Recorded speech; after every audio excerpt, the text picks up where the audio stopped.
Hello guys, இது part 2 of DMart video. DMart வீடியோனால நான் வேறு ப்ராடக்ட் காமிக்க போகிறேன்னு நினைக்காதீங்க. சேம் ப்ராடக்ட் தான், பட் ப்ரைஸ் டீட்டெயில் எதுவுமே நான் ஷேர் பண்ணல. மேபி நான் ஷேர் பண்ணால் உங்களுக்கு யூஸ்ஃபுல்லாக இருக்குன்றதுக்காக நான் எடுத்துகிட்டு வந்திருக்கேன். ஸோ ஃபஸ்ட்டு நான் டீஃபால்ட்டாக வாட்டர் பாட்டில் எடுப்பேன்னு சொல்லியிருந்தேன். ஏன்னா ப்ரைஸ் ரொம்ப கம்மியாகவே இருக்கும். ஸோ அதுக்காக நான் 2 வாட்டர் பாட்டில் எடுத்திருந்தேன். இந்த பிங்க் கலர் வாட்டர் பாட்டிலோட ப்ரைஸ் 21, க்ரீன் கலர் வாட்டர் பாட்டிலோட ப்ரைஸ் 39.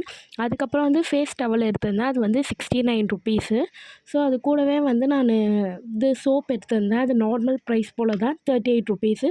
அதுக்கப்புறம் கிளிப் 40 ருபீஸு. அதுக்கப்புறம் அந்த கோம் 99 ருபீஸ். இதை வாங்கிறதுக்கு தாங்க போனோம். இதுக்கு முன்னாடி வாங்கினது எல்லாமே தேவையில்லாதது. ஃபஸ்ட்டு டீ மக் வாங்கியிருந்தேன். அது 79 ருபீஸ். அதுக்கப்புறம் பவுல் வாங்கியிருந்தேன். அது 39 ருபீஸ். அதுக்கப்புறம் இந்த ஒயிட் கலர் பிளேட் 49 ருபீஸ். அதுக்கப்புறம் அந்த க்ரீன் கலர் பிளேட் 79 ருபீஸ். இந்த மாதிரி வீடியோ பிடிச்சிருந்தா மறக்காமல் நம்ம சேனலை லைக் பண்ணுங்கள். இன்னொரு வீடியோவில் பார்க்கலாம். பாய்.